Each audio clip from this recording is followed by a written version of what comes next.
Yo, what's up, guys? Welcome back to the channel. APW Sports signing in for another Chicago Bears preview. We are heading into week 2 of the NFL season as the Bears go on the road at 0-1 after last week's debacle to take on a fellow 0-1 NFC North opponent, the Detroit Lions. Now, both teams are coming off of similar performances. Which team is going to bounce back and go into the win column in week 2? But before I give it my thoughts and my preview and my predictions for this matchup, make sure you guys leave this video a like as it continues to help this channel to grow and beats the YouTube algorithm so we can get more eyes on this channel, so you guys can get more content and better quality content and continue to grow. And make sure you click the subscribe button and notification bell so you will not miss any of the videos that I post. But without further ado, let's dive into it.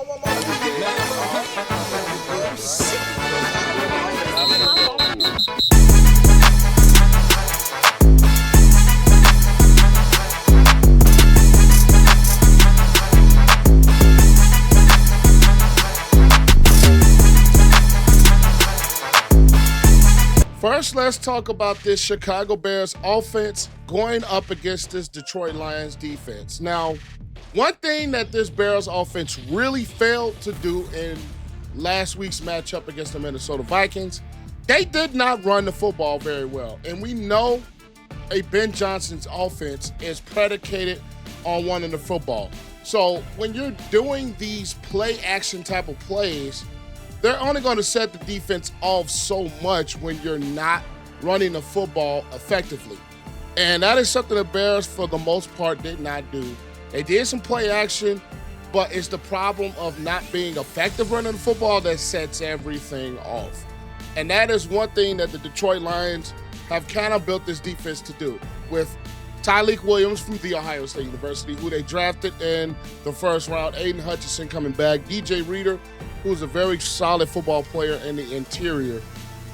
And you're going up against the secondary with the Brian Branch and a Kirby Joseph and the DJ Reed, who I think are very good in that back end of this Detroit Lions defense. And also Terry and Arnold as well. So I really believe that when you run the football effectively, and it's something against this Lions defense that I think they are predicated in, because one thing that the Lions defense did not do against the Green Bay Packers last week was slow down the running game.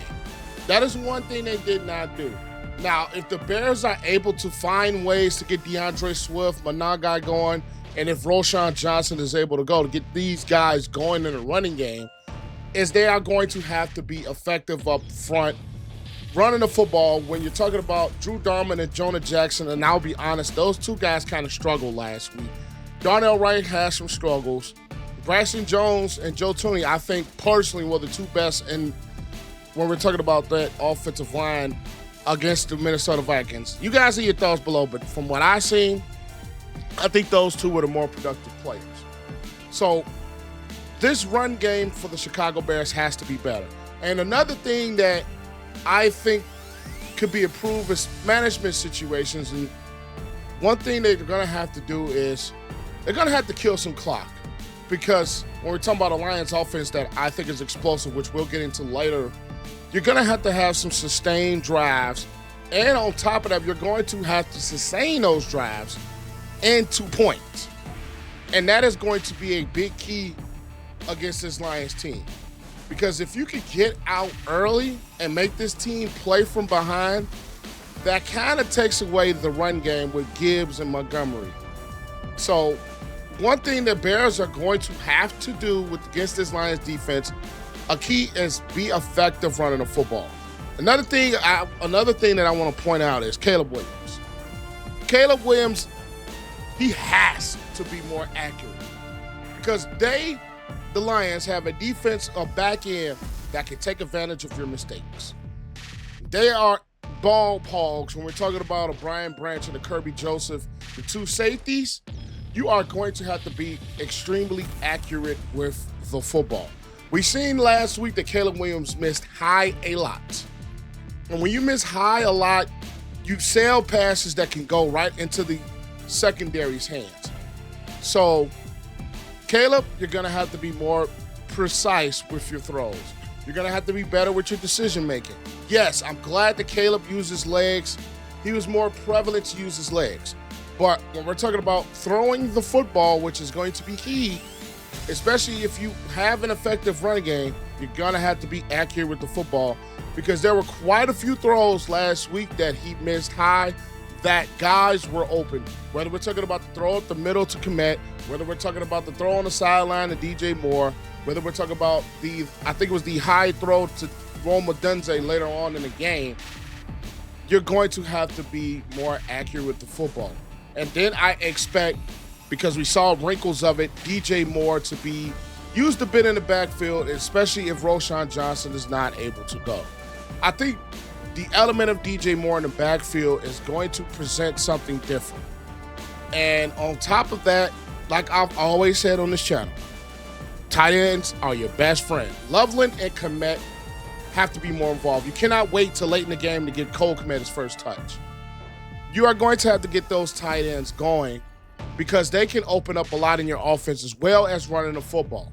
So my 3 keys to a Bears successful offense in this game: more effective running the football, Caleb Williams' accuracy, and getting the tight ends involved in your passing game, which will open up even more for your DJ Moores, your Odunze, Shaquias, your Luther Burdens. It's going to open up so much more against this Lions defense that presents threats with Hutchinson getting after the passer. If you run a football, set that back. Davenport as well, run a football well. He's not able to tee off on a guy like a Caleb Williams. So those are my effective keys that I think could be successful, or I think should be the keys to success for the Bears to get a win. Today's video is brought to you by Cellular C4. This is a product that I personally used before I even decided to partner with them. And the first thing I got introduced to was the energy drinks by C4. This right here is a fruit punch flavor. They have many other flavors. They have popsicle flavors that just dropped. They have Skittles, Starburst, all the type of flavors that you want. To help you get started with your day, you can wake up in the morning before you start your day and drink you one of those. And also before you get that workout in, when it's workout day, you can take you some pre-workout to help you get the boost in your workout. All the products, 0 sugar, low calories. This is a great product to take you in your workouts and your journey on fitness to the next level. And I am happy to partner with a product that I was already using in my own personal life. And I will leave my code in the description below to save you guys 20% on your first purchase of C4, of their workouts. They even have muscle recovery to help boost after workouts. They have so many supplements and things to help you on your fitness journey. And you can get yours today in the description below. Click the link and use my code APW Sports to help you save 20%. And again, the links are in the description below, and use the code APW Sports to save you 20% on your purchase. Now, it is time to get back into the video. Now let's talk about this Chicago Bears defense going up against the Detroit Lions. A defense of the Bears that played 3 good quarters, because the fourth quarter, they were not stopping the run. And that was the one thing that hurt this defense last year, was that they had an inability to stop the run game. And when you're not stopping the run, especially against this Detroit Lions team, even though they don't have Ben Johnson anymore, which I think, I think both offenses have that kind of thing where they're getting adjusted to new coaching, getting adjusted to systems, and the coaching is getting adjusted to them. I just think when you are able to stop the run, when we're talking about Gibbs and Montgomery, which is easier said than done. You know, I love me some Javon Dexter. I love what he can do. I love some Grady Jarrett. But I think it started to show later on in this ball game, the injuries to Brisker, the injuries to Gordon, the injury to Edwards, the injury to Johnson. They played well earlier, but it started to show later on when the Vikings made adjustments that the holes in their defense were exposed. And the one thing that this Lions offense has the weaponry to do with a quarterback like a Jared Goff, who can be pretty accurate, and when he's hot, he is hot, is that they have the ability to expose a weakened secondary. So it looks like from all signs that Jaylon Johnson is going to be a goal. Kyler Gordon is still a bit of a question. Grady Jarrett coming into this game, and as the time of me recording this video, he's questionable for this ball game. But one thing that I think the Bears are, I think the key is you're going to have to play good in coverage. When we're talking about a receiver like a Amon-Ra St. Brown, a Jameson Williams, a Sam Laporta at that tight end position that can present problems for your defense. So, yes, we're going to have better play from Tremaine Edmunds, who I think personally had a good game last week. But I think another thing you're going to have to do, and the Green Bay Packers kind of exposed it when we're talking about the offensive line, the Bears are going to have to create some pressure, because we've seen parts where J.J. McCarthy had a lot of time in the pocket to throw. And I've said that coming into this year is that the pass rush is the biggest question mark when we're talking about this Bears defense. And it also sucks that Austin Booker was on IR.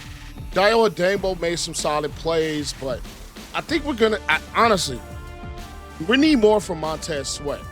The Bears paid him to be more of a threat. I think we're going to have more from Montez Sweat. Point blank and period. I'm interested to see if TJ Edwards is going to be good enough to go in this game, and it sucks with those soft tissue hamstring injuries. But one thing you're going to have to do, we're talking about this Bears defense, like I said, you are going to have to slow down your running game of the Lions, because they can do so much in their offense based on their ability to run the football with Gibbs and Montgomery. And then on top of that, Gibbs especially is a big threat in the passing game as well. So I think one thing the Bears are going to have to do, number one, is completely play all 4 quarters. 2, slow down the run game. And 3, if Jaylon Johnson is a goal, I see him probably taking a Amon-Ra St. Brown assignment. As much as Brisker and Byer, I think, could handle their own in coverage, you're going to need some outside help for 4 quarters, because even though Nahshon Wright, he played solidly and he had the pick 6, there were times, especially in that second half, where the Vikings made adjustments and got open receivers. So I think the key is for, like I said, this Bears defense, slow down the run. And number 2, get pressure on Goff to throw off the timing, to throw off the rhythm to some of his weapons. And that was the thing that Green Bay did a good job of, especially with that offensive line, whether we're talking about Taylor Decker from The Ohio State University, who's questionable, Penei Sewell, who's probably one of the best right tackles in the game. Graham Glasgow is a really good presence in the interior. But the guard position with Mahogany and Ratledge, the Bears are going to have to be better in the interior of their defensive line and slow down this run game and get pressure from the interior, because Jared Goff is not one of those mobile quarterbacks. And one of those things that non-mobile quarterbacks hate is pressure up the middle. So for Dexter and Jarrett, when times of Shamar Turner is able to play at Billings, and they mobbed up Sweat in the interior, if they can get pressure from the interior, I think the Bears do they go a long way into winning this ball game. But with all that said, my pick for this game is going to be, I hate to do it, but I'm going with the Detroit Lions, and I'm taking a score of 17-14. Now, I think when we're talking about a ball game like this, I think both offenses are still learning each other. When we're talking about the systems, when we're talking about the coaching. Yes, the Lions, majority of them have been together for the last maybe 3 to 4 years. But when we're talking about learning how to call plays based on their system, it takes time. So I think this is going to be more of a defensive game. I think the Bears' offensive struggles and the Bears' inability to effectively run the football is going to hurt them in a ball game like this, where it's going to be a low-scoring game. And I think the team that's able to run the football a little bit more effectively is going to have a better chance to win. And it sucks for me to say, but I really believe that the Lions are going to be the team that just runs the football better and tries to control and manage this ball game while they're still getting adjusted to a new offense. Caleb Williams, I don't know what to expect from him at this point. I just want him to play better, but I think if he starts to air-mail, the turnovers could build. And then on top of that, this offensive line had struggled a bit against the pressure and the blitz of a Vikings defense. So when we're talking about this particular ball game, I just personally believe Lions are going to run the football better, which I think is the key. And then on top of that, the Bears are not. And then we're talking about the Bears' inability to slow down run games. Still a factor, but until I see something different, I'm going to go with the Lions in this game, 17-14 on home. But those are my thoughts. Make sure you guys leave this video a like as it continues to help this channel to grow and it continues to beat the YouTube algorithm. Make sure you guys click that subscribe button and notification bell so you not miss anything that I post. But I am APW Sports signing out. Make sure you guys stay safe. Have a great and excellent day, and I will catch you guys later. Bear down. Peace.